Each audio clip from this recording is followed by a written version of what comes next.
I'm David Burney, Commissioner of the New York City Department of Design and Construction. We hope this presentation provides a clear picture of the lifespan of a construction project, and that through communication and coordination, we can deliver outstanding projects that will enhance the quality of life for the various neighborhoods of New York for decades to come. New York City, the Big Apple, the capital of the world, the first world city.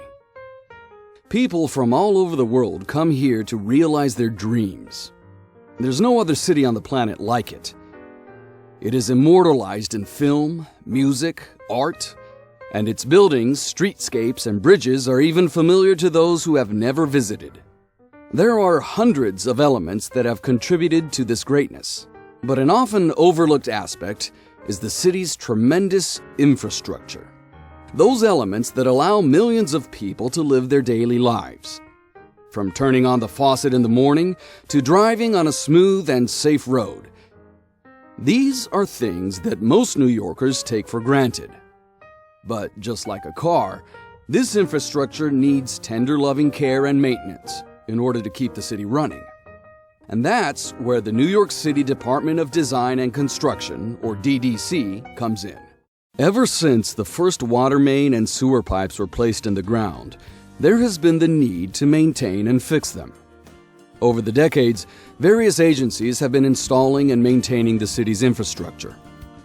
In an effort to streamline the process and coordinate the work, the city took the construction arms of several agencies and placed them under one roof so that the water main people could talk to the roadway people, so that reconstruction could be coordinated.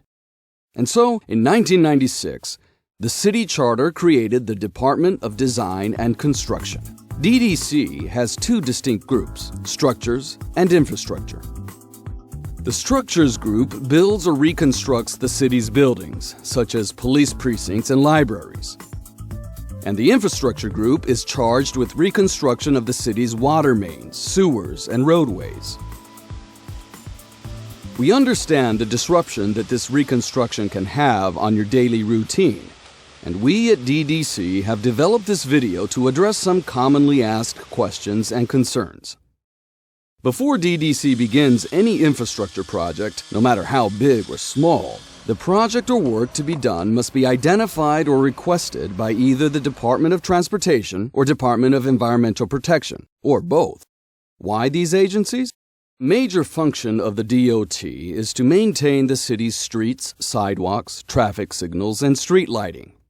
DEP is charged with delivering clean drinking water to New York City and providing for the safe and sanitary collection of wastewater and sewage.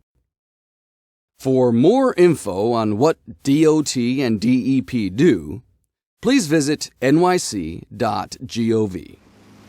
Before construction can begin, there's a great deal of coordinated planning that must be done. Let's take a look at the steps DDC takes before a capital construction project begins. The first step is the design phase. Once the design is complete, the project is then put out to bid for contractors. Bids are awarded to the lowest responsible contractor. Then, a work schedule is developed where we lay out which activities will be performed and the order. Once that is completed, we can move on to the next phase. Water mains and sewers are not the only facilities that run under the street and sidewalks. Private utilities are also there and are oftentimes directly over or adjacent to the water main or sewer. In these instances, these facilities must be moved or relocated so that DDC can have clear and direct access. The utility companies first come out to the street and mark out the locations of their facilities. These are the colored lines you see on the roadway, with each color representing a different utility. The utility companies have test pits dug either in-house or by a private contractor to locate their own utility's exact location before the project goes to construction. This is usually done during the design phase to see whether or not they need to relocate their facilities before construction begins. The relocation of utilities is oftentimes a source of confusion for most people, as they see the utility companies come in, relocate their lines, and then a few months later, DDC comes in and excavates the same area. leading people to think that the work is not coordinated. Now we are finally ready to begin our work under the ground. Let's look at sewer main work. The sewer system is generally comprised of sanitary sewers, which carry sewage, and storm sewers, which capture runoff water from city streets. There are also combined sewers, which carry both. Since the sewage or water flows by gravity, the pipes must be angled accordingly. Before the pipes can be replaced, sheeting or bracing must be installed within the excavated trench to keep it from collapsing on itself.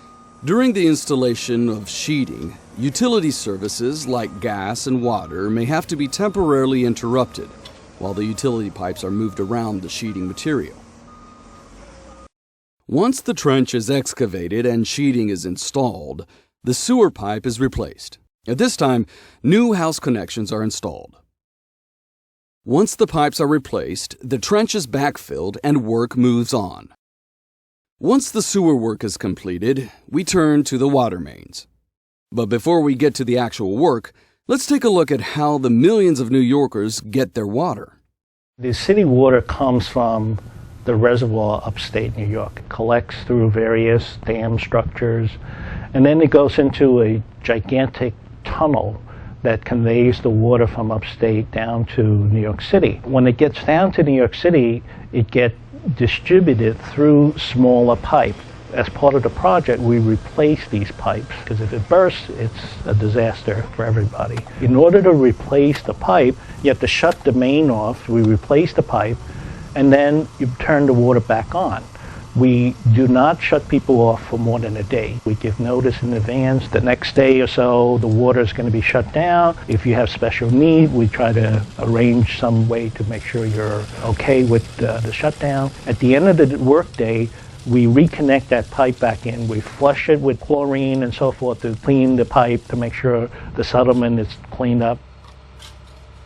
Now let's look at how we actually replace an aging section pipe and what that means to you. Simply put, a distribution main cannot be replaced without the water being turned off. Having your water service interrupted is a significant imposition, and DDC understands this and tries to accommodate certain users like medical facilities or residents who are on dialysis machines. But in 99% of the cases, a shutdown must be made before we remove the old and install the new. Water service is typically shut off for 1 day while the connection to your building is installed. The NYC DDC provides residents advance notice of the shutoff. The new water mains will last up to 50 years. New catch basins are installed and connected to the sewers. Now the below-surface work has been completed. The water mains, sewers, and catch basin have been installed. Now it's time to move above the ground. Curbs are the first item to be installed as they set the grade for the sidewalk. Curbs are generally concrete, but can be steel-faced or granite depending on the location and neighborhood. Once the curbs have been installed, the contractor will excavate the old sidewalks and install the new ones. In some instances, the contractor will install half the sidewalk at a time so as to maintain building access. Or they may place bridges over the new concrete while it cures and sets in place. One of the most frequently asked questions from property owners is, do I have to pay for the new sidewalk? Only if there is an existing defect, such as a crack. Before any capital construction project begins, the Department of Transportation surveys the sidewalks within a project and sends the homeowner a sidewalk violation with a sketch of the sidewalk showing the areas or flags that contain defects. For more information on sidewalks, please visit the DOT at www.nyc.gov/DOT. During the course of a capital investment project, the DDC understands that some topics are confusing for the public. Two such areas of confusion are encroachment and property acquisitions. Let's take a look at these two topics. There's a lot of misinformation on the topic of encroachment. Simply put, an encroachment is any structure, such as a fence or a mailbox, for example, that extends out beyond the boundary of private property onto city property. In upgrading the city's infrastructure, encroachments may need to be moved back onto the private property, or completely removed for a variety of reasons, such as the construction of new sidewalks or widening the roadway. DDC works with the homeowner to make the transition as smooth as possible. And homeowners have the opportunity to remove any private structures before construction starts.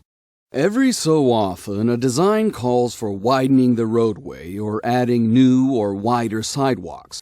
If no city-owned land is available, the city will need to acquire the land from the adjacent property owner for public use.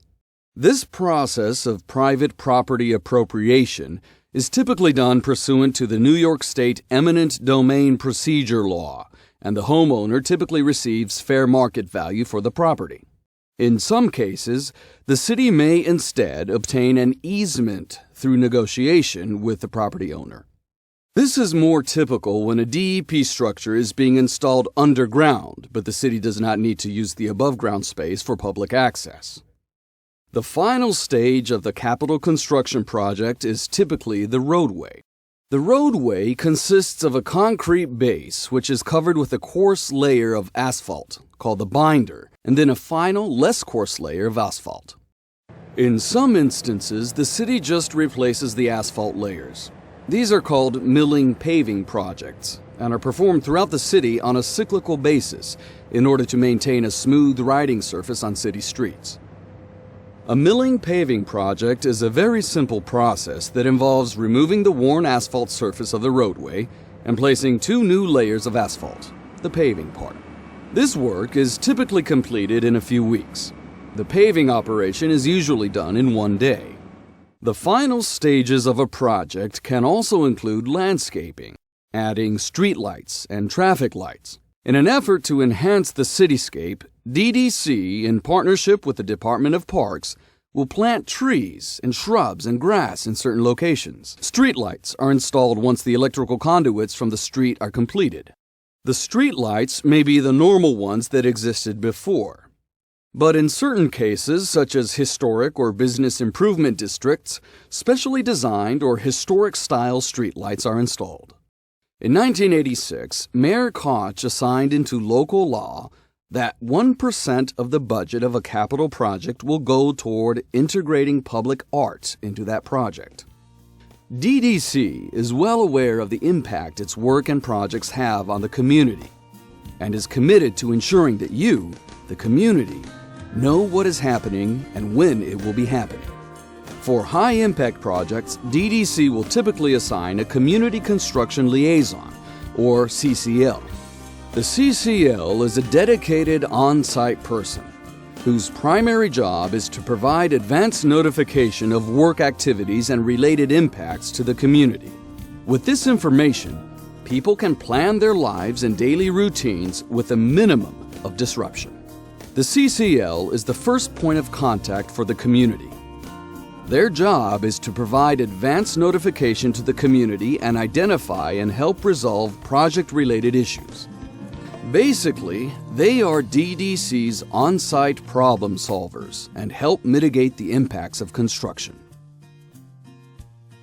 Capital improvement projects are essential for the continued growth and vitality of New York City. The Department of Design and Construction balances the necessity of the work and the needs of the communities where the projects are located. While some inconvenience is an inevitable byproduct of our work on and below the streets, DDC makes every effort to minimize them and inform residents and businesses of our plans every step of the way.